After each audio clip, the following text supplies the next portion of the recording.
Sir, welcome to the class. Good morning everyone. जैसा कि आप जानते हैं कि this is the second class preventive maintenance. Last जो पार्ट 1 था उसके अंदर हमने ग्रेड्स को कैसे रिपेयर करना है या कैसे उनकी प्रिवेंटिव मेंटेनेंस करनी है वो हमने देखा. और उसके बाद क्लच के बारे में, स्प्रॉकेट, रोप ड्राइव, इन सब के बारे में हमने जानकारी हासिल की. आज जो हम जानकारी हासिल करेंगे उसमें कुछ वाशर्स हैं. उन वाशर्स के बारे में हम जानकारी हासिल करेंगे और इसके अतिरिक्त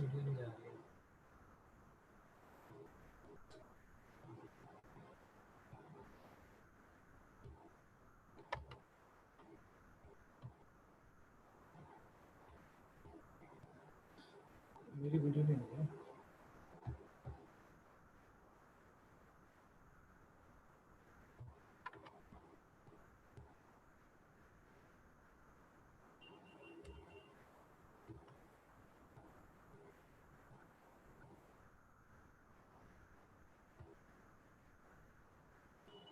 यस. तो सबसे पहले हम लॉक वाशर के बारे में जानकारी हासिल करते हैं. लॉक वाशर इस तरह की वाशर्स होती है जिनसे हम लॉकिंग कर सकते हैं, अर्थात वो जल्दी से खुले ना वाइब्रेशन की वजह से. इसके लिए हमने कुछ पहले भी वाशर्स पढ़ी थी, तो उन्हीं में कुछ एडिशन है, कुछ अलग तरह से वाशर्स हैं जो कि लॉकिंग के लिए प्रयोग में लाई जाती है. इनमें से अगर हम पहली वाशर को देखें, that is spring ring lock washer. इसके अंदर अगर आप देखें तो इसको स्प्लिट किया हुआ है, एक प्लेन वाशर को ही स्प्लिट किया हुआ है. और ये जो स्प्लिट करने के बाद इसके अंदर जब इसको बोल्ट और नट के बीच में असेंबली में लगाया जाता है तो ये एक प्रकार से उसको लॉक करके रखता है, जिससे कि जो आपकी वाइब्रेशन होती है उसकी वजह से उसमें ढीलापन नहीं आता. तो ये स्पेसिफिक जो एप्लीकेशंस जहाँ पर इनका प्रयोग होना होता है वहाँ पर उसके हिसाब से इनको डिज़ाइन किया जाता है. इसके बाद हम देख रहे हैं tooth type lock washer. Tooth यानी कि इसके अंदर कहीं ना कहीं दांते होते हैं. तो जो दांते होते हैं उन दांतों के हिसाब से इनको हम स्पेसिफाई करते हैं कि इनके दांते किस तरह से हैं. अगर हम फिगर नंबर 3 देखें, फिगर नंबर 3 के अंदर आपको दिख रहा है कि ये इसके जो एक्सटर्नल पोर्शन है उसके ऊपर दांते हैं. तो जो एक्सटर्नल पोर्शन है उसके ऊपर जब दांते होते हैं that is called external type. इसका अगर पूरा नाम जाने तो पूरा नाम होगा tooth type lock washer external type. तो इसके अंदर क्या है कि इसके अंदर जो बाहरी जो डायमीटर है उसके ऊपर दांते कटे होते हैं और ये प्रॉपर ग्रिप बना करके रखता है. जब इसको हम एक असेंबली के अंदर फिट करते हैं तो इसके अंदर काफ़ी रेजिस्टेंस पैदा होती है. ये काफ़ी हद तक पकड़ बना के रखता है क्योंकि ये आउटर डायमीटर के ऊपर होने की वजह से इससे ये एक एडवांटेज मिलता है. The next one is number figure 4. अगर हम देखें that is internal type. Internal type की जो वॉशर्स हैं इसके अंदर अगर हम देखें तो इसके अंदर जो टीथ कटे हुए हैं वो इसके इंटरनल डायमीटर में है. इंटरनल डायमीटर में ये जो सारे जो ये टीथ कटे हुए हैं इनको हम जो स्मॉल हेड के स्क्रू होते हैं जिनका स्क्रू का हेड छोटा है उसमें हम प्रयोग करते हैं, जिससे कि इसमें एक एडवांटेज ये भी रहती है कि अगर इसके टीथ को हाइड करना है तो हम उसको हाइड भी कर सकते हैं. क्यों? क्योंकि ये टीथ एक तो पकड़ बना के रखेंगे, दूसरा बाहर से नज़र भी नहीं आएंगे क्योंकि इस पोर्शन के ऊपर आपका जो बोल्ट का हेड है या स्क्रू का हेड है वो उसके ऊपर आ जाएगा. और इससे एक एडवांटेज ये भी है कि इसकी अपीयरेंस अच्छी होगी और इसके अतिरिक्त जो बाहरी सरफेस के ऊपर दांते ना होने की वजह से इसका कहीं ना कहीं किसी और चीज़ से अटकने का या फंसने का अपेक्षा भी कम रहती है. The next one is internal and external type. इनका प्रयोग वहाँ पर किया जाता है जहाँ पर आपका जो होल है उसका होल जो है साइज जो है, होल का साइज वो ओवर साइज का हो। तो उसके अंदर जब इसका प्रयोग किया जाता है तो आप देखें इसके इंटरनल में भी और एक्सटर्नल में भी दांते कटे हुए हैं, टीथ कटे हुए हैं, जिससे कि ये जो इंटरनल पोर्शन है ये अंदर की तरफ दब के उसका जो ओवर साइज है उसको भी कवर कर लेता है। The next one is counter sunk type washer. Counter sunk type जो वाशर है, जैसे हमारे जो ओवर टाइप के हेड वाले स्क्रू होते हैं जिनको हम काउंटर संक स्क्रू भी कहते हैं, उस तरह के हेड के जो स्क्रू हैं वो इसमें आसानी से बैठ जाते हैं और अपना काउंटर संक जो उसका हेड है वो इसके पोर्शन में काउंटर संक पोर्शन जो इसका काउंटर सिंकिंग वाला पोर्शन है उसके ऊपर इजीली बैठ करके अपनी ग्रिप को बनाए रखते हैं। इसके अतिरिक्त जो हम कॉमनली यूज करते हैं, जो कॉमनली यूज करते हैं जो प्लेन वार्शल होती है वो ये वार्शल है, this is a washer which we commonly use. तो ये जो कॉमन यूज की वार्शल है, ये कॉमन यूज की वार्शल का एडवांटेज क्या है, एक्चुअली वार्शल हम यूज क्यों करते हैं इस यहाँ पर ये बताने की कोशिश की गई है। वाशल को यूज करने का मेन पर्पज ये होता है कि जो हमारा कॉन्टैक्ट एरिया, जो ग्रिपिंग एरिया है वो बढ़ जाए, और इसके अतिरिक्त जब हम नट को टाइट करें तो जो उसका रोटेटिंग जो फोर्स है उसकी वजह से जो आपकी असेंबली उस पर स्क्रैचेस ना आए, उसका जो भी स्क्रैचेस या जो भी प्रेशर पड़ना है वो डायरेक्ट कंपोनेंट पे ना पड़ के ये वाशल पे पड़े। अगर उसको घुमाते समय, टाइट करते समय अगर कोई वियर भी आ रही है तो वो इस वाशल पे पड़े। तो एक तो कंपोनेंट बचता है, दूसरा ग्रिपिंग अच्छी रहती है। तो इसके अतिरिक्त अगर हम और इसमें के बारे में जाने तो ये as per use light duty, medium duty, heavy duty या फिर एक्स्ट्रा हैवी ड्यूटी सीरीज में मिलती है। इसकी इसको अगर हम स्पेसिफाई करना चाहें, अगर हमने इसको डिमांड करनी है तो डिमांड करने के लिए हम इसके आगे एक टेबल है उसको उसके अंदर देखेंगे। लेकिन इसके अगर हम तस्वीर को समझें तो इसके अंदर अगर हम देखें तो हमने तीन चीज़ें दी हैं। Number one is D, number two is D1. D means internal diameter, D1 means external diameter, and S is the thickness. तो इसके अंदर कई बार हम देखते हैं, कई बार तो इसका जो आउटर डायमीटर होता है प्लेन ही होता है, और किसी किसी वर्षल में हम चैम्फर टाइप भी पाते हैं, तो उसको हम टाइप ए या टाइप बी के नाम से जानते हैं। अगर वो प्लेन वार्शल है that is called type A washer, straight washer. अगर वो चैम्फर्ड है तो that is called type B, chamfered washer. अब इस वाशल को अगर आपने डिमांड करना है तो हमें डिपेंड करता है कि हम कौन सा बोल्ट या कौन सा डायमीटर का प्रयोग कर रहे हैं। अकॉर्डिंग टू दैट आपको वाशल डिमांड करनी पड़ती है या मार्केट से लेनी पड़ती है। इस टेबल के अंदर ये दिखाया गया है कि किस तरह से आपका एक नॉमिनल डायमीटर होता है, M3 M4, ये साइजेस दिए हुए हैं मीट्रिक सिस्टम के अंदर। तो ये डिफरेंट तरह के साइज हैं। इसी प्रकार से हमने जैसे पीछे ड्राइंग के अंदर समझा कि डी का मतलब है उसका इंटरनल डायमीटर। तो उसका इंटरनल डायमीटर अगर हम फर्स्ट नंबर देखें M3 के अंदर इंटरनल डायमीटर 3.2 होगा, एक्सटर्नल डायमीटर 7 होगा, एंड उसका जो थिकनेस है वो 0.5। इसी प्रकार से अगर M10 देखें तो M10 के अंदर उसका डायमीटर इंटरनल 10.5, एक्सटर्नल 21 और उसकी थिकनेस 2 mm। ये स्टैंडर्ड साइजेज हैं। और इसके अतिरिक्त आपका जो चौथा कॉलम है, अब हमें अगर कोई मार्केट से चीज़ लेने जानी है, हम किसी फैक्ट्री के अंदर काम कर रहे हैं, तो हम 2 4 6 तो नहीं खरीदते, हम उसको क्वांटिटी में, बल्क क्वांटिटी में खरीदते हैं। तो जो बल्क क्वांटिटी आती है उसके अंदर हम ये एक अनुमान लगाते हैं कि हमारे को अगर 1000 पीस चाहिए तो हमें कितना वेट हमें उस वाशर का मंगवाना है। तो उसी प्रकार से अगर हम M10 का एग्जांपल लें, अगर हमें 1000 पीस चाहिए तो उसके लिए हमें 4.08 किलोग्राम उसकी डिमांड करनी पड़ेगी। तो अकॉर्डिंग टू दैट आप इस टेबल से चेक कर सकते हैं कि आपको कितनी क्वांटिटी चाहिए, किस साइज़ के लिए आपको कितनी क्वांटिटी चाहिए, तो आप उसको डिमांड करने के लिए किस तरह से उसके वेट में कन्वर्ट करके उसकी डिमांड करेंगे। तो ये वार्शल का जो पोर्शन है ये आपका जो इसके टॉपिक के अंदर है वो इसमें इतना ही है। इसके अलावा बहुत सारी वार्शल्स आपने पहले भी पढ़ी है जिसको आप लॉकिंग डिवाइसेस वाले चैप्टर में देख सकते हैं। लेकिन इसमें आपकी जो इस टॉपिक में अंदर है वो यही वाशल का आपका इंट्रोडक्शन दिया हुआ। जो हमारा नेक्स्ट टॉपिक है that is lubricants and lubrication. ये तो हम जानते हैं कि मशीन को जब बनाया जाता है तो उसके बहुत सारे पार्ट्स को आपस में जोड़कर एक मशीन का रूप दिया जाता है। उसके अंदर बहुत से पार्ट्स ऐसे होते हैं जो आपस में स्लाइड करके चलते हैं।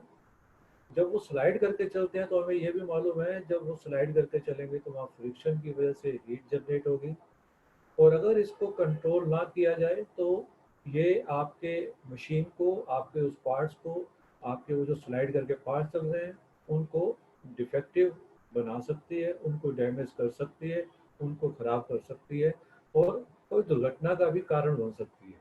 तो इसलिए ये आवश्यक है कि वहाँ पर कुछ ना कुछ एक ऐसा माध्यम लगाया जाए जो कि उस एरिया को ठंडा रखे और उसके अतिरिक्त जो आपकी मूवमेंट है उसको भी इजी करे।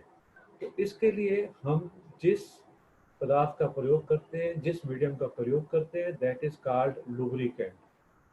तो लुब्रिकेंट की अगर बात करें तो लुब्रिकेंट हम अलग अलग उसको कैटेगराइज कर सकते हैं। कुछ लुब्रिकेंट को हम लिक्विड के नाम से जानते हैं, कुछ को हम सेमी सॉलिड के नाम से जानते हैं और कुछ को हम सॉलिड के नाम से जानते हैं। तो लिक्विड अर्थात तरल, इस तरह के लिक्विड जो कि बिल्कुल तरल रूप में होते हैं जैसे आपके मिनरल्स ऑयल हो गए, वेजिटेबल्स ऑयल हो गए, वो इस कैटेगरी में फॉल करते हैं। और उसी प्रकार से जो आपका सेमी सॉलिड है उसके अंतर्गत आपकी ग्रीस एक बहुत ही उपयोगी, बहुत ही कॉमन यूज होने वाला लुब्रिकेंट है। इसके अलावा कई जगह हमें सॉलिड टाइप के अगर लुब्रिकेंट्स की जरूरत होती है तो वहाँ पर हम ग्रेफाइट या मोलिब्डेनम डी सल्फाइड के नाम से जो मटेरियल आता है उसको हम, जो माध्यम आता है उसको हम प्रयोग करते हैं।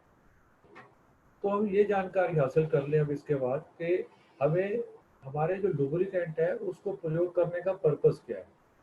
आगे भी जाकर के जब हम लुब्रिकेंट का प्रयोग करेंगे तो हमें पर्पस पता होना चाहिए। अकॉर्डिंग टू दैट, उसी पर्पस के अनुसार हम अपने लुब्रिकेंट का चुनाव करेंगे। तो जो मेन मकसद होते हैं, जो मेन पर्पस होते हैं हमारे लुब्रिकेंट को सिलेक्ट करने के, उसके अंदर हम सबसे पहले अगर हम बात करें जैसे हमने ऊपर भी पढ़ा कि ये फ्रिक्शन को कम करता है, अर्थात जो घर्षण पैदा होती है, जो आपके दो पार्ट्स आपस में मिल करके चल रहे हैं उनकी वजह से, ये उसको कम करता है। प्रिवेंट वियर से प्राय है कि ये आपस में रगड़ खा करके चलने से जो घिसावट है उस घिसावट को भी रोकता है, क्योंकि जब दो स्लाइडिंग पार्ट्स होते हैं उनके बीच में ये लेयर बना देता है, एक पतली सी फिल्म बना देता है। प्रिवेंट एडेशन, जब दो पार्ट्स के बीच में एक फिल्म आ जाती है तो ये दो पार्ट्स को आपस में जोड़ने से भी रुकावट पैदा करता है। और इसके अलावा डिस्ट्रीब्यूशन द लोड, इसको हम आगे भी समझेंगे कि कैसे डिस्ट्रीब्यूशन ऑफ लोड में भी सहायक होता है। एक तस्वीर आगे आएगी उसमें आपको ये मैं चीज़ बताऊंगा। टू द मूविंग एलिमेंट्स, और जो मूविंग एलिमेंट्स हैं जो आपके रगड़ खा करके चल रहे हैं उनको ये ठंडा भी रखता है। इसके अतिरिक्त ये मोस्टली हम जो यूज़ करते हैं इस पर्पज से भी यूज़ करते हैं कि हमारे जो पार्ट्स हैं उसके अंदर जंग करोजन ना लगे। और जब एक मशीन बिल्कुल स्मूथली चलेगी, बिना किसी रुकावट के चलेगी, तो हमें उससे एक एडवांटेज ये भी मिलेगी कि हमारी मशीन की एफिशिएंसी बढ़ेगी, अर्थात हम उस मशीन को अधिक स्पीड पे चला पाएंगे। तो लुब्रिकेंट को, किसी भी लुब्रिकेंट को प्रयोग करने के ये मुख्य पर्पस या मुख्य उद्देश्य हैं जिनकी वजह से हम उन लुब्रिकेंट का प्रयोग करते हैं। इसके अतिरिक्त जो नेक्स्ट टॉपिक है उसके अंदर हम प्रॉपर्टीज ऑफ लुब्रिकेंट्स, एक जो लुब्रिकेंट है उसके अंदर क्या क्या गुण होने चाहिए। तो सबसे पहले वो बात करता है विस्कोसिटी। विस्कोसिटी का हम बड़ा कॉमनली प्रयोग करते हैं नॉमेनक्लेचर के, विस्कोसिटी क्या है, ये विस्कोसिटी से क्या अभिप्राय है। तो इसकी अगर हम बात करें, ये एक उसकी एबिलिटी है ऑयल की, जो कि इंटरनल डिफॉर्मेशन, जब उसके ऊपर मैकेनिकल स्ट्रेसेस पड़ते हैं तो उसको वो रुकावट पैदा करता है अंदरूनी उसकी चेंजेस को होने से। तो उसको हम विस्कोसिटी के नाम से जानते हैं। इसको अगर हम सिंपल भाषा में समझें तो ये एक माप है किसी भी जो फिल्म है, जो हमारी लेयर आती है ऑयल की, उसको वो कितना लोड सहन कर सकती है ये उसको दर्शाता है। तो विस्कोसिटी देखी जाती है किसी ऑयल की, ये उसका एक गुण है कि कितना वो लोड सहन कर पाएगा। Number second is oiliness. Oiliness से अभिप्राय है कि उसमें कितनी चिकनाहट है, वो कितना स्लिपरीनेस है, कितना वो स्लिपेज दे सकता है। अर्थात वह जो ऑयल है वो जो सरफेस के ऊपर लगाया जा रहा है उसके ऊपर कितना अपने आप को छोड़ सकता है, जिसकी वजह से स्लिपेज पैदा हो। The next one is flash point. अगर हम देखें कि जब हम लुब्रिकेंट को यूज करेंगे तो वहां पर कुछ ना कुछ हीट जनरेट हो रही है। उस हीट जनरेट हो रही है तो वहां पर डिपेंड करता है कि आप कौन सी मशीन कौन सी लोकेशन पे यूज कर रहे हैं, तो अलग अलग जगह पे अलग अलग आपकी हीट उत्पन्न होगी। तो इसीलिए इस चीज को देखा जाता है। फ्लैश पॉइंट से उपाय ये है कि जब एक ऑयल को गर्म किया जाए तो वो किस टेम्परेचर के ऊपर वेपर का रूप ले लेता है, इसको ये फ्लैश पॉइंट के माध्यम से हम जान सकते हैं कि किसी लुब्रिकेंट का फ्लैश पॉइंट क्या है। The number next is fire point. अगर हम फ्लैश पॉइंट से अधिक टेम्परेचर उसको देते रहें तो एक पॉइंट ऐसा भी आ जाएगा जिससे उसमें आग, फायर लग जाएगी, जिसकी वजह से हम उस टेम्परेचर की जानकारी हासिल करते हैं कि हमें वो टेम्परेचर क्या है जिससे कि उसमें फायर लग सकती है। उस ऑयल में ये अलग अलग ऑयल का अलग अलग हो सकता है। तो this is called fire point, अर्थात ऐसा टेम्परेचर जिसमें वो तेल या लुब्रिकेंट आग पकड़ लेता है। The number next is pour point. तो हम देखते हैं कि अगर हम ये तो हमने ऑयल को गर्म किया, तो लेकिन अगर हम इससे रिवर्स किसी ऑयल को अगर हम कूल करें अर्थात अगर हम देखें तो हमारा एक लिक्विड ऑयल है, जो वो लिक्विड ऑयल हमारा जब हम उसको कूल करेंगे तो वो आहिस्ता आहिस्ता ठंडा होकर के सॉलिड होना शुरू हो जाएगा। तो लो टेम्परेचर में जब हम उसको लेकर के आते हैं तो लिक्विड जो है वो सेमी सॉलिड स्टेट में चला जाता है और सॉलिड स्टेट की तरफ अग्रसर होता है। कुछ केसेस में क्या होता है कि जो ऑयल जो सॉलिडिफाई होना शुरू होता है वो एक अपीयरेंस देता है, क्लाउडी अपीयरेंस देता है, जिसको कि हम उस टेम्परेचर को क्लाउड पॉइंट के नाम से जानते हैं। तो इस प्रकार से आपका ये जो क्लाउड पॉइंट या पोर पॉइंट दोनों एक ही हैं। अर्थात अगर हम पोर पॉइंट की बात करें, the other name of pour point is cloud point. तो अगर इसको हम जानकारी हासिल करें थोड़ी सी तो इसमें हम पाएंगे ये फ्लैश पॉइंट और फायर पॉइंट के अंदर तो हम उसको ऑयल को देख रहे हैं कि वो कितने ऑयल तक जा करके गर्म हो रहा है या वेपर बन रहा है, और वह वेपर बनने के बाद कहाँ पर उसको फायर लग रही है। लेकिन पोर पॉइंट के अंदर हम देख रहे हैं कि कैसे वो सेमी सॉलिड या फिर सॉलिड में जा करके किस टेम्परेचर पे उसका सॉलिडिफिकेशन हो रहा है। तो ये कुछ प्रॉपर्टीज हैं लुब्रिकेंट की।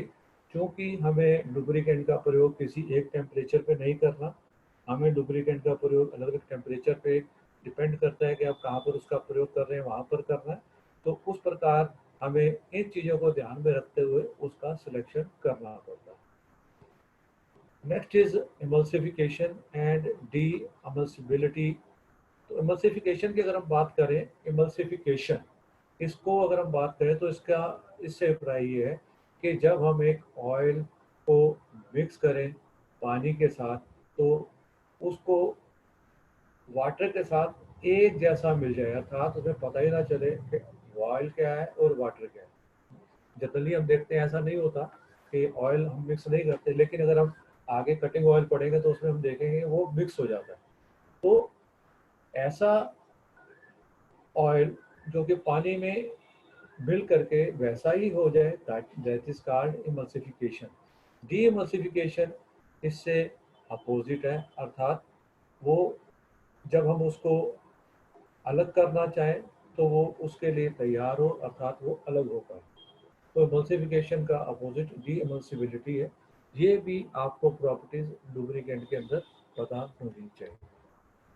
अब आपने जब इसको सिलेक्ट करना है तो सिलेक्ट करते हुए आपने डिपेंड करता है कि आपको किस पर्पस के लिए उस ऑयल की ज़रूरत है।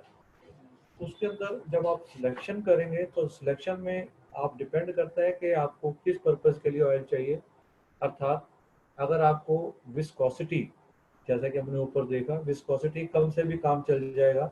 अर्थात आपको जनरल पर्पस के लिए चाहिए, जिस तरह से मान लीजिए आप गियर्स के बीच में ऑयल डाल रहे हैं या मशीन के एलिमेंट्स को एक्सेसिव वियर से होने बचाने के लिए कर रहे हैं, अर्थात वहाँ पर आपका टेम्परेचर भी कोई बहुत ज़्यादा नहीं है, तो वहाँ पर आप जो प्रयोग करेंगे उसको हम जनरल पर्पस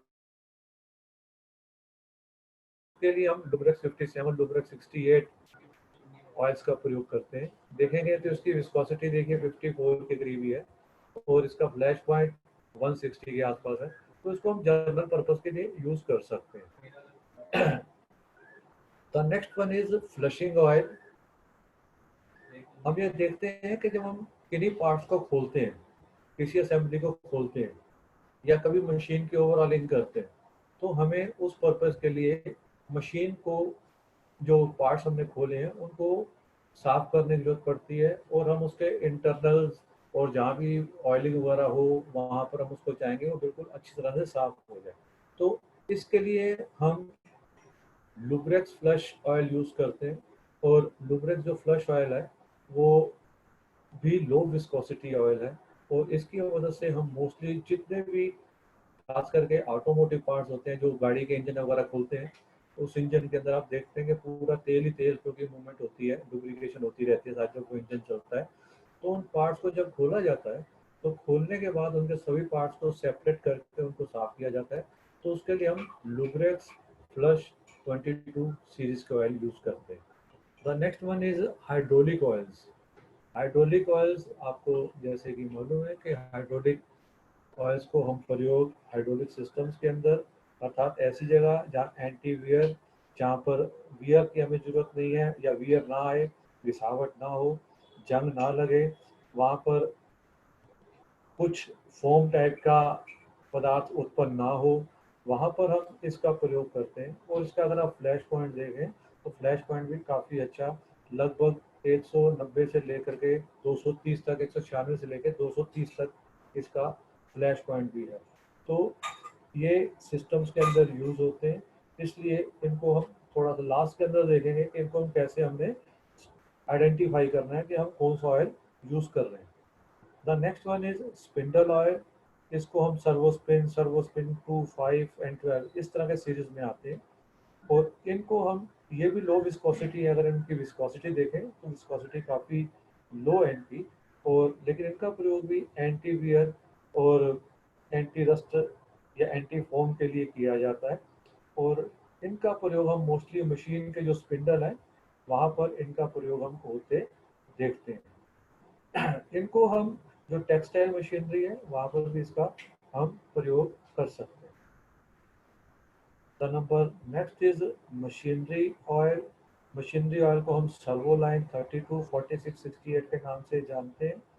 ये जो ऑयल है ये जनरल लुब्रिकेशन के लिए काफ़ी अच्छा है। अब क्वेश्चन ये पैदा होता है कि ये मशीन ऑयल हम जो यूज़ कर रहे हैं सर्वो लाइन, और हमने जो ऊपर लुब्रेक्स यूज़ किया, हमने उसको भी बोला जनरल पर्पस के लिए अच्छा है, इसको भी बोल रहे हैं कि ये ऑयलीनेस के लिए, जनरल लुब्रिकेशन के लिए अच्छा है। तो हमें ये डिसाइड करना है कि हमें किस तरह की लुब्रिकेशन चाहिए। अगर तो हमारे पार्ट्स आम यूज़ के हैं, कहीं नट बोल्ट में करना है या कहीं हल्की कोई छोटी मोटी असेंबली है वहाँ करना है, तो वहाँ पर हम लुब्रेक्स का करेंगे, क्योंकि ये चीप पड़ता है। जो लुब्रेक्स सीरीज है वो सस्ती पड़ती है और इसके अंदर जो सर्वो लाइन के अंदर है ये कंपेरेटिवली थोड़ी सी उससे महंगी होती है। तो इसका जनरल पर्पस के लिए यूज होता है। और next one is gear oil. Gear oil Servo Mesh 68, Servo Mesh 150, तो सर्वो मैश 157, इस तरह के नाम से ये आता है। और इसमें अगर हम देखें तो ये जो है गियर्स के अंदर ज़्यादा यूज़ होता है। इसको गियर ऑयल जो इंडस्ट्रियल गियर होते हैं गियर, उसके अंदर इसका प्रयोग होता है, और ये लेड तथा सल्फर के साथ ब्लेंड किया होता है। तो इसकी मदद से गियर से आपकी गियर्स की लाइफ बढ़ती है। बट इसको अगर हम देखें तो इसके अंदर चूंकि हमने जैसे कहा कि ये लेड द्वारा ब्लेंडेड होता है, इसको हम फूड प्रोसेसिंग इंडस्ट्री के अंदर प्रयोग में नहीं लाते। तो ये कुछ ऑयल है। अब इसको अगर हम देखें तो इनके नाम में काफ़ी कुछ छुपा हुआ है। लुब्रेक्स सीरीज के अलावा अगर हम देखें तो सर्वो सिस्टम पे, ये जो सिस्टम्स के अंदर जैसे आपके हाइड्रोलिक सिस्टम या मशीन के अंदर, तो आप अगर सर्वो सिस्टम की बात करें तो इसके अंदर जहाँ सिस्टम आ गया वहाँ पे इसको आप कह सकते हैं कि ये हाइड्रोलिक सिस्टम के अंदर यूज होने वाले आयन है। ये कहीं ना कहीं सर्कुलेट होते रहेंगे।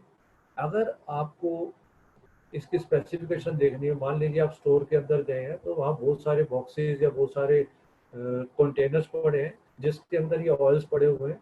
तो आपको किस पर्पज़ के लिए चाहिए? जैसा कि अगर आप देखें सर्वो सिस्टम अगर उसमें लिखा होगा, सीरीज को नंबर कुछ भी हो सकता है उसका, बट सर्वो सिस्टम से आप पहचान जाएंगे कि इसके अंदर हाइड्रोलिक ऑयल है। उसी प्रकार से अगर आपका सर्वो स्पिन लिखा हुआ है तो सर्वो स्पिन से आपको पता चल जाना चाहिए कि ये स्पिंडल ऑयल है, अर्थात ये मशीन के स्पिंडल्स वगैरह में डालने के काम आएगा।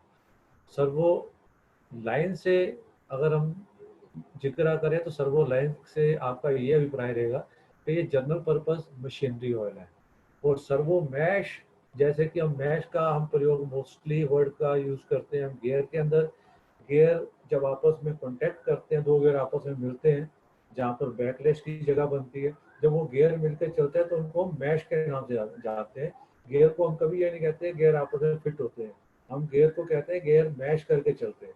तो अगर आप देखें सर्वो मैश लिखा होगा उसके अंदर, वो 68, 150 या 257 कुछ भी सीरीज आपकी हो सकती है, लेकिन सर्वो मैश से आप पहचान पाएंगे कि ये गियर ऑयल है।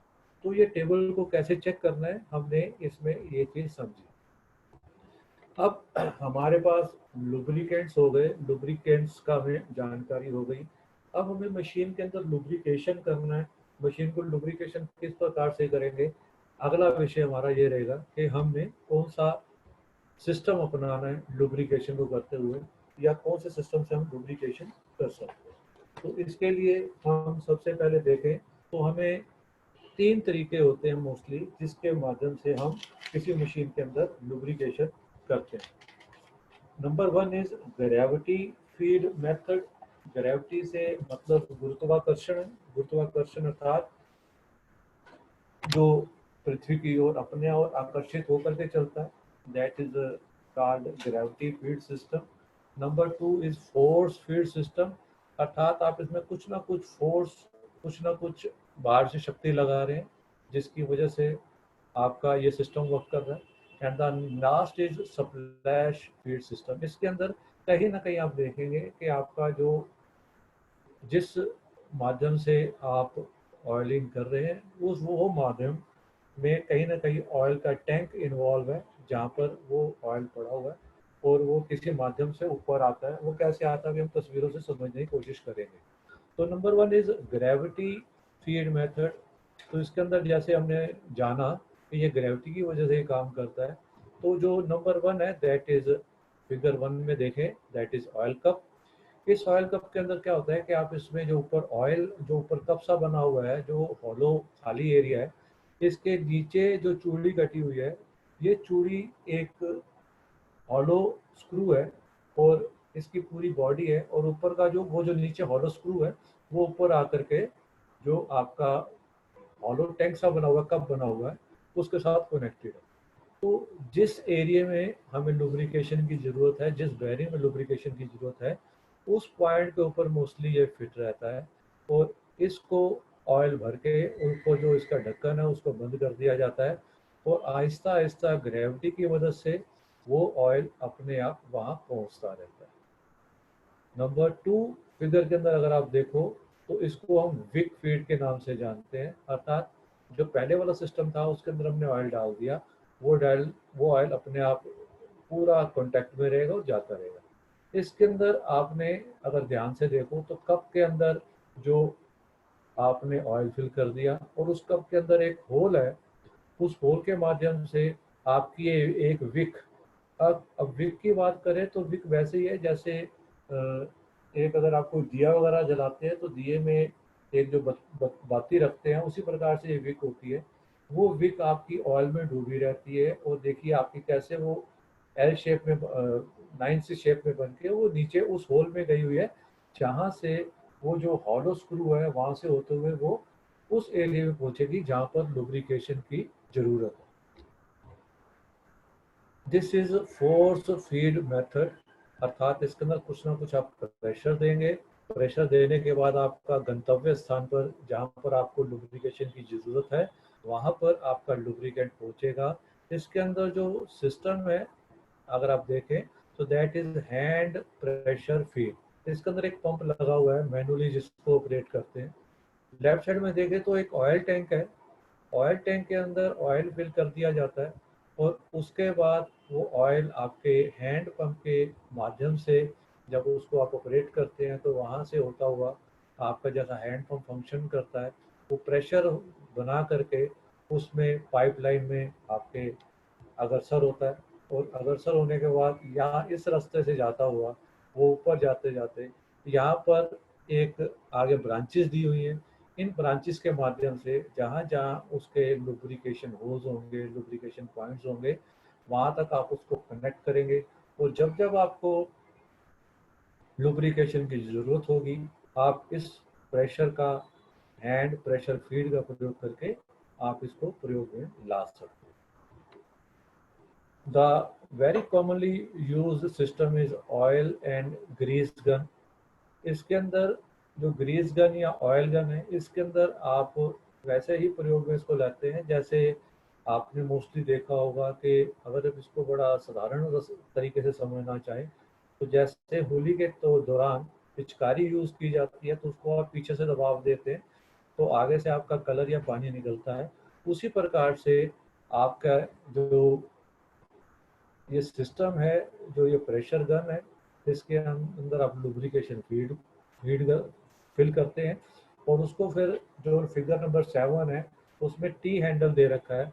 टी हैंडल के माध्यम से जब आप उसको आगे की तरफ बढ़ाते हैं तो वो आगे की तरफ जाता हुआ जब उसके अगले पॉइंट पे पहुंचता है तो उस पॉइंट को आप जो मशीन का निप्पल लगा हुआ है उसको, नोज को उस पॉइंट पे लगा देते हैं और जब उसको दबाव देते हैं तो वो उस नोज से आपका जो निप्पल है वहां तक पहुंचता है और गंतव्य स्थान अर्थात जो उसका बेरिंग है, बेरिंग के जो मूविंग पार्ट्स हैं वहां पर वो लुब्रिकेशन करता है। उसी प्रकार से जब हाइड्रोलिक सिस्टम का प्रयोग इसी माध्यम से किया जाता है तो वो जो फिगर 8 में दिया हुआ है उसके अंदर आप हाइड्रोलिक सिस्टम का प्रयोग करते हैं। ये जो प्रोसेस आपने हाथ से किया था वो हाइड्रोलिक प्रेशर से वो ऑयल आपका बेरिंग के अंदर पहुंचता है। द फिगर नंबर 9 शोज के प्रेशर ग्रीस गन।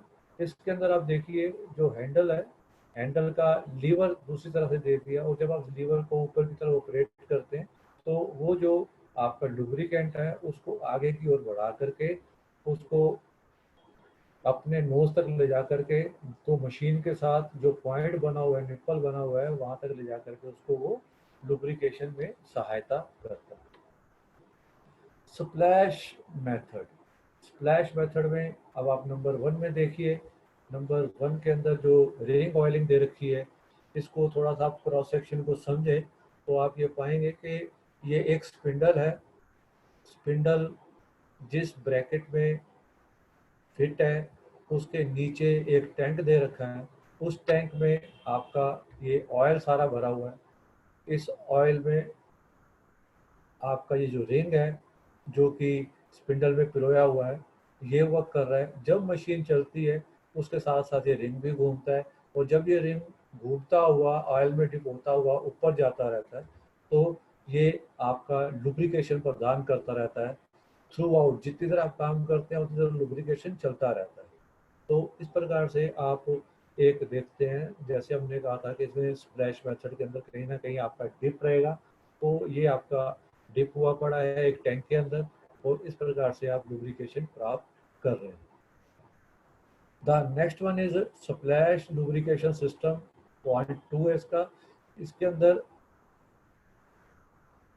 हम देखें तो इसके अंदर जो आपका मोस्टली ये इंजन में पाया जाता है, इसके अंदर भी इंजन के अंदर में मालूम है कि ऑयल फिल्ड रहते हैं, क्योंकि इंजन में जब चलना है तो इंजन जब चलेगा तो वहाँ फ्रिक्शन बहुत ज़्यादा होगी।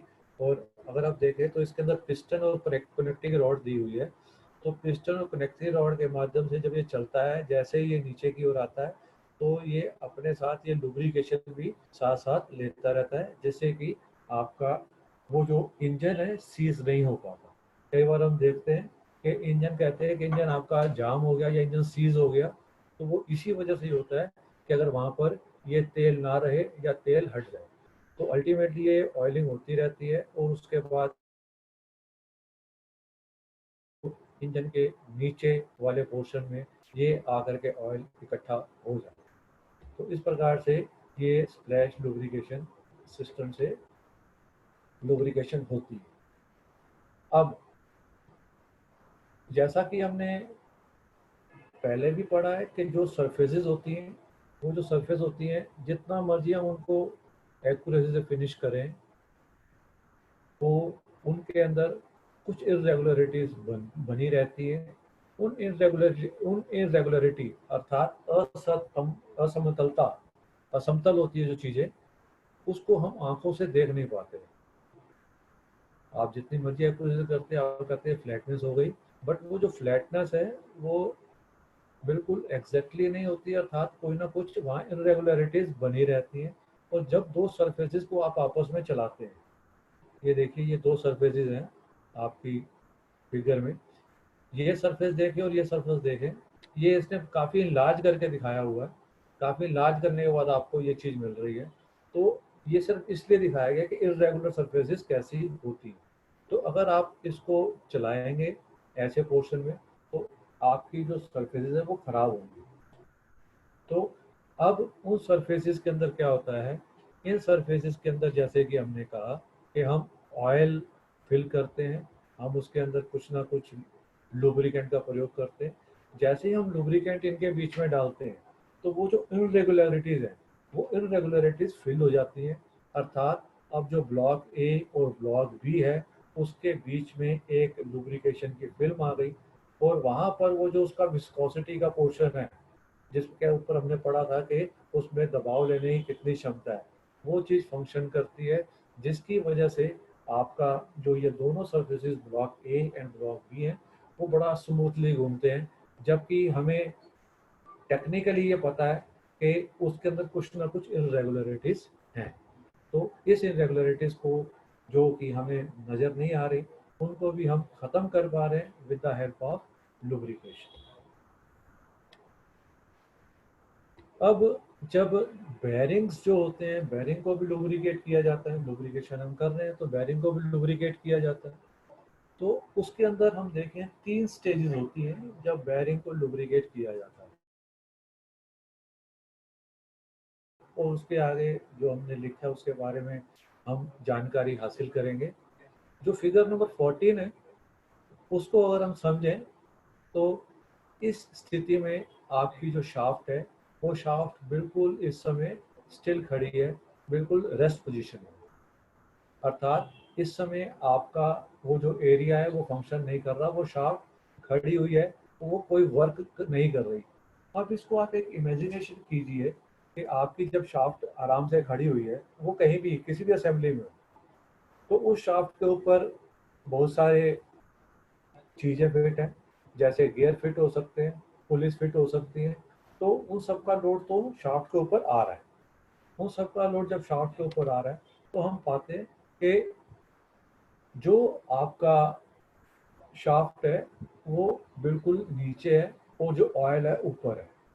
अर्थात आपकी जो शाफ्ट है वो बेरिंग के साथ या बुश के साथ बिल्कुल कांटेक्ट में है, और जो लुब्रिकेशन है उस समय उनके बीच में नहीं है।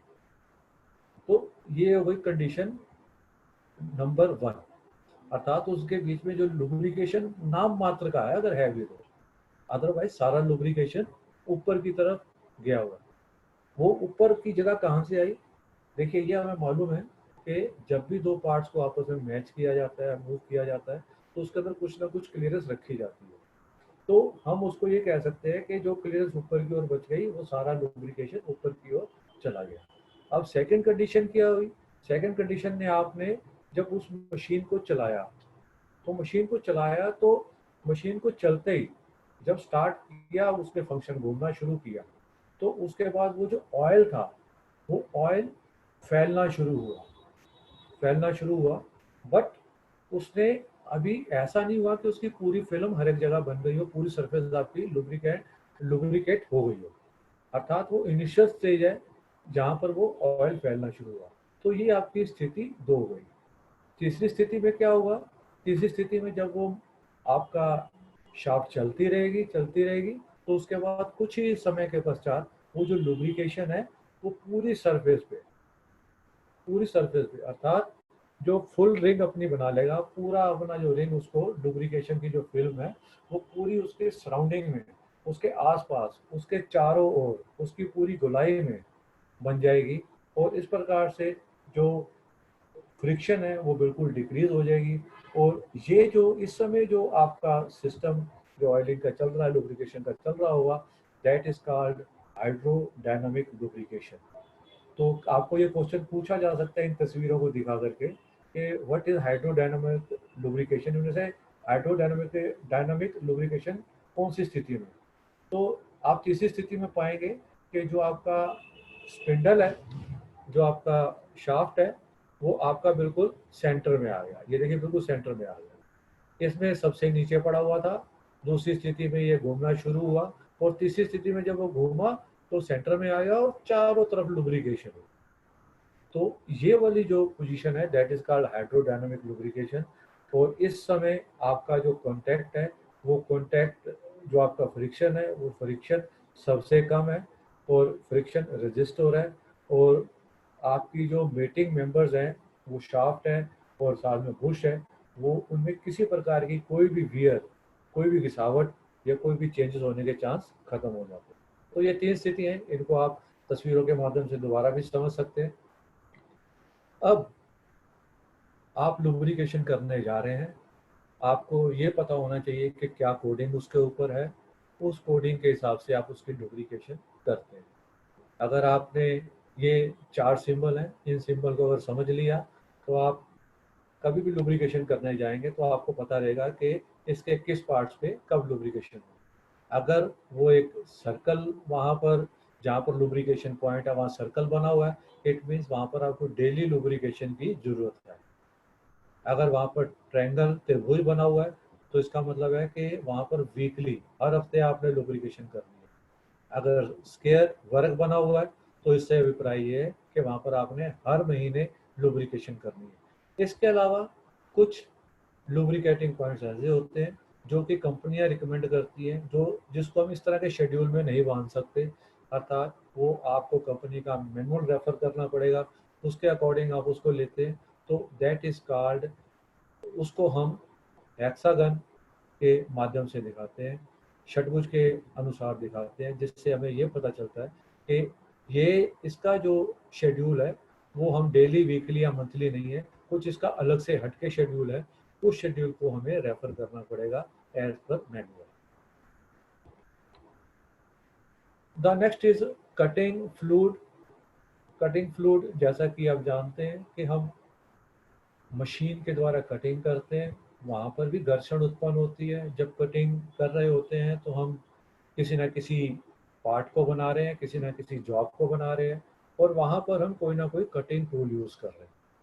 तो जब आपके जॉब या पार्ट्स को बनाते हुए, कटिंग टूल प्रयोग करते हुए जब हीट उत्पन्न होती है वहाँ पर फ्रिक्शन होने की वजह से, तो वहाँ पर उस एरिया को, उस जगह को, उस लोकेशन को ठंडा करने के लिए जिस माध्यम का प्रयोग किया जाता है that is called cutting fluid. तो पहले हम इसका कटिंग फ्लूइड का फंक्शन समझ लेते हैं कि कटिंग फ्लूइड का फंक्शन क्या है। इसका फंक्शन सबसे पहले है कि टूल जो है, टूल को तथा कार्य को ठंडा करना, फ्रिक्शन को कम करना। इसके अलावा जब कटिंग करते हैं तो बहुत सारे चिप्स हैं, वो चिप्स निकलते हैं। अगर वहाँ पर हम उसको यूज चिप्स नहीं, उनको वहाँ से हटाएंगे तो वहाँ पर वो जमने शुरू हो जाएंगे, अर्थात हीट की वजह से वेल्ड होने शुरू हो जाएंगे, उसको रोकता है। उसके अलावा जो चिप्स हैं, चिप्स को वहाँ से हटाता रहता है, क्योंकि ये एक बहाव रहता है, उस बहाव से वो चिप्स वहाँ से हटते रहते हैं। इसके अतिरिक्त जो आपका कोरोजन आपके टूल के ऊपर, आपके जॉब के ऊपर और जिन पार्ट्स के ऊपर, मशीन के पार्ट्स के ऊपर ये लग रहा है, वहाँ पर ये कोरोजन नहीं होने देता। अब इसकी एडवांटेजेस क्या हैं? जब जॉब को आप बना रहे हैं, जॉब को बनाते हुए चूंकि आप उसे बीच बीच में ठंडा करते जा रहे हैं, तो इससे क्या है कि आपका टूल ठंडा होते रहने से उसकी हार्डनेस बनी रहती है, जिसको कि आप एक लंबे समय तक चला सकते हैं। अब फ्रिक्शन कम हो रही है और हीट कम उत्पन्न हो रही है, तो आप अपनी मशीन को अधिक गति पर भी चला सकते हैं। इसके अतिरिक्त चूंकि आप उसको ठंडा कर रहे हैं, तो आपका जो वेल्डिंग एक्शन है वो वहाँ पर नहीं हो रहा, जिसकी वजह से आपका जो शार्पनेस ऑफ टूल बनी रहती है, अर्थात टूल आपका बार बार ब्लंट नहीं होता जल्दी जल्दी, और आपके जॉब के ऊपर फिनिशिंग अच्छी आती है। इसके अतिरिक्त जैसे हमने पढ़ा कि इसकी मदद से जब हम काम कर रहे हैं, तो उससे हमारे जो चिप्स हैं, चिप्स वहाँ से हटते जा रहे हैं, अर्थात आप कटिंग भी कर रहे हैं और आपका जो चिप्स हैं वो उस लोकेशन से हटते जा रहे हैं जहाँ पर वो चिप्स निकल रहे हैं। तो उससे आपका जो एरिया साफ रहता है और आपको देखने में, उस जॉब की स्थिति को देखने में आसानी रहती है। इसके प्रयोग से हम जानते हैं कि जॉब की भी और रस की भी, जॉब की भी और आपके कटिंग टूल की भी बचत होती है, कोरोजन से रस्ट नहीं लगता, जिसकी वजह से उसकी लाइफ अच्छी बनी रहती है। तो ये सारे एडवांटेजेस हैं। अब ये है कि एक कटिंग फ्लूइड के अंदर क्या गुण होने चाहिए, अर्थात हम किस कटिंग टूल को, किस कटिंग फ्लूइड को एक अच्छा फ्लूइड कहेंगे। तो उसको एक तो विस्कोसिटी होनी चाहिए, उसके अंदर सफिशिएंट विस्कोसिटी होनी चाहिए। उसका टेम्परेचर, जो उसका कूलेंट का ऐसा होना, कटिंग टेम्परेचर को वो सहन कर पाए, ये ना हो कि उसमें फायर लग जाए, अर्थात वो आग ना पकड़ पाए। वो ऐसा होना चाहिए कि ना तो वो कार्य पे और ना ही मशीन पे और ना ही टूल के ऊपर जंग लगाने में सहायक हो। वो ऐसा भी होना चाहिए कि ये ना हो कि हम उसको यूज़ कर रहे हैं तो वहाँ हीट उत्पन्न हो रही है, उसके ऊपर हम कटिंग फ्लूइड यूज़ कर रहे हैं और वहाँ धुआं सा उत्पन्न होना शुरू हो जाए तो हम देख ही ना पाए कि जॉब की क्या स्थिति है, या वहाँ झाग सी बननी शुरू हो जाए। तो इस तरह से आप इसको बचाव कर सकते हैं। और ऐसा भी ना हो कि ये स्किन को दिक्कत दे, अर्थात आप ऑपरेटर मशीन को ऑपरेट कर रहा है और वो जो कटिंग वाल के छींटे उस पर पड़ रहे हैं वो कहीं ना कहीं उसकी स्किन को खराब कर रहा है। इसके अतिरिक्त जो आपका कटिंग फ्लूइड है वो ट्रांसपेरेंट होना चाहिए, अर्थात आप उसके आर पार देख पाओ। जब वो कटिंग कर रहा है तो आपको पता चलता रहे कि आपका कटिंग टूल जॉब के ऊपर किस प्रकार की कटिंग कर रहा है। तो ये सारी प्रॉपर्टीज एक अच्छे कटिंग फ्लूइड में होनी चाहिए। अब कटिंग फ्लूइड कौन कौन से हो सकते हैं? कुछ जो कटिंग फ्लूइड्स हैं कॉमनली हम यूज़ करते हैं, उनको हम इस तरह से कह सकते हैं।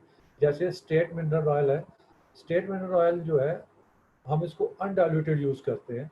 जैसे कि कैरोसिन का अगर हम एक एग्जांपल लें, तो कैरोसिन का एग्जांपल हम लेते हैं तो उसको हम वाइडली यूज़ करते हैं मशीनिंग करते हुए अल्युमिनियम या उसके अलॉयज़ की। हालांकि इसको इतना ज़्यादा यूज़ नहीं किया जाता क्योंकि इसके अंदर फ्यूम पैदा होती है। और number second is chemical solution. ये एक सिंथेटिक ऑयल है और इसके अंदर केमिकल्स को मिला करके इसका पानी के साथ सॉल्यूशन तैयार किया जाता है और इसको ग्राइंडिंग या साइन के लिए प्रयोग में लाया जाता है। The next one is fatty oil. Fatty oil को आप लॉर्ड ऑयल या वेजिटेबल ऑयल के नाम से जानते हैं और इनको हैवी ड्यूटी मशीन के ऊपर जहाँ पर कटिंग स्पीड कम हो वहाँ पर इसका प्रयोग किया जाता है। Last one is soluble oil, emulsified oil. जैसे कि हमने इमल्सिफिकेशन ऊपर पढ़ा कि इमल्सिफिकेशन क्या होती है, तो ये सॉल्युबल ऑयल होता है, अर्थात ये इमल्सिफाइड ऑयल होता है। ये ऑयल अगर हम पानी के साथ मिक्स करते हैं तो ये पानी के साथ एक सार हो जाता है, अलग नहीं रहता और एक बहुत ही अच्छा नॉन कोरोसिव इफेक्ट भी देता है। और इसके अंदर जो आपकी रेशो है पानी और कटिंग ऑयल सोल्यूबल ऑयल की, वो आपकी 1:20 होती है। अर्थात इसके सोल्यूबल ऑयल के अंदर आप 1 लीटर सोल्यूबल ऑयल और 20 लीटर आप पानी का मिला करके सोल्यूशन तैयार करते हैं। इसको जनरल पर्पस के लिए लेथ के ऊपर, ड्रिलिंग मशीन के ऊपर, मिलिंग के ऊपर, ये आपको कॉमनली यूज़ हो जाएगा। ये दूधिया से रंग का अपना एक रूप देता है। तो इसके अंदर आपको डिस्क्रिप्शन के अंदर ये पता चला कि आपको कौन सा कटिंग ऑयल किस पर्पस के लिए कहाँ पर यूज़ करना है, उसकी स्पेसिफिकेशन क्या है। इसके अंदर अधिकतर जो इंडस्ट्री के अंदर हम यूज़ होते देखते हैं सोल्यूबल ऑयल है, जो कि हमने देखा लेथ ड्रिलिंग मशीन वगैरह पे यूज़ होता है। इसके अतिरिक्त बहुत सारे और भी ऑयल आपको दिख जाएंगे जिनको हम यहाँ पर जिक्र नहीं कर रहे, जैसे कि सोडा ऐश। इसके अंदर क्या है, जब आप इसको बना करके यूज़ करेंगे तो बहुत ज़्यादा झाग बनेगी। बहुत ज़्यादा झाग बनने से आपको नज़र ही नहीं आएगा। और इसके अतिरिक्त जब वो आपकी मशीन के पेंट वगैरह के साथ लगेगा तो उसको भी डैमेज करेगा। अगर वो इंडिविजुअल की स्किन के साथ, टेक्नीशियन की स्किन के साथ लगेगा तो उसको भी वो खराब करेगा। तो ये कुछ एग्जांपल्स हैं जिसको हम प्रयोग में लाते हैं। तो इस टेबल से आप रिकमेंडेड कटिंग फ्लूइड्स देख सकते हैं कि किसको किस पर्पस के लिए प्रयोग में लाया जाता है। वैसे तो हम ये भी कहते हैं कि जो पानी है, पानी अपने आप में एक बहुत अच्छा कूलेंट है, बट उसके अंदर क्या है, कोई उसके अंदर दिक्कत ये है कि जब आप पानी को यूज़ करते हैं कटिंग ऑयल की तरह, तो वो आप बाद में आपको कहीं ना कहीं रस्टी इंप्रेशन देता है, कोरोजन छोड़ता है। तो इसलिए हम इनमें से कोई भी ऑयल्स यूज़ करके, कोई भी कटिंग फ्लूइड यूज़ करके हम इसको प्रयोग में लाते हैं। अब एक छोटा सा टॉपिक और है कि अगर हम देखें तो हमारे पास दो चीज़ें सामने आई, एक लुब्रिकेंट और दूसरा कूलेंट। तो लुब्रिकेंट और कूलेंट में अंतर क्या है?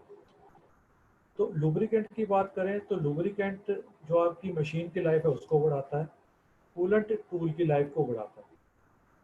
लुब्रिकेंट जो है मेनली जो है मशीन के पार्ट्स को लुब्रिकेट करता है और कोरोजन से बचाता है, और जो आपका कूलेंट है वो आपके टूल को और जॉब को तथा कुछ उन भागों को जहाँ पर वो पड़ रहा है मशीन के, वहाँ पर कोरोजन से बचाता है। लुब्रिकेंट से मशीन की लाइफ बढ़ती है और एक्यूरेसी बनी रहती है। जो कूलेंट है, कूलेंट से आपकी जॉब की फिनिशिंग अच्छी आती है तथा जॉब की लाइफ भी बढ़ती है। लुब्रिकेंट कूलेंट के मुकाबले ज़्यादा विस्कस होते हैं और कूलेंट के अंदर लो विस्कोसिटी की ज़रूरत होती है। लुब्रिकेंट्स एक्सपेंसिव होते हैं कंपेरेटिवली, और कूलेंट जो है वो इनएक्सपेंसिव अर्थात कम खर्चीले होते हैं। जो आपका लुब्रिकेंट है वो सॉलिड, लिक्विड और सेमी सॉलिड तीनों स्थितियों में मिलते हैं, जबकि जो आपके लिक्विड्स हैं और जो आपके कूलेंट हैं वो या तो लिक्विड के रूप में मिलते हैं या फिर गैसेस के रूप में। कहीं कहीं आप हवा को भी जॉब को ठंडा करने के लिए प्रयोग में लाते हैं। तो इस प्रकार से लुब्रिकेंट जो है वो मशीन को अच्छे प्रकार से रन करने में, स्मूथली काम करने में मदद करते हैं। लेकिन इसके अतिरिक्त अगर हम कूलेंट की बात करें तो कूलेंट आपके टूल को डैमेज होने से बचाते हैं, उसका जो पॉइंट है उसको बचाते हैं तथा वहाँ किसी प्रकार की चिप्स को जमा होने से रोकते हैं। और इस प्रकार आप चुनाव कर सकते हैं कि किसको आपने यूज़ करना है और किसका क्या एडवांटेज है। तो आज के लिए इतना ही। मैं उम्मीद करता हूँ जो आज हमने डिस्कस किया वो आपको समझ आया होगा। ये थैंक यू सर। और इसके हेलो, हाँ, तो आपको समझ आया होगा। तो मैं इसके लिए बहुत बहुत शुक्रिया करता हूँ निमिका जिन्होंने मुझे ये मौका दिया, और अपने प्रिंसिपल ITI पूसा न्यू दिल्ली का, जिन्होंने मुझे परमिशन दी कि मैं इस कार्य में सहयोगी बन सकूं। एक बार फिर आप सबका भी ज्वाइन करने के लिए तथा special thanks to Nimi and principal ITI Pusa. Thank you.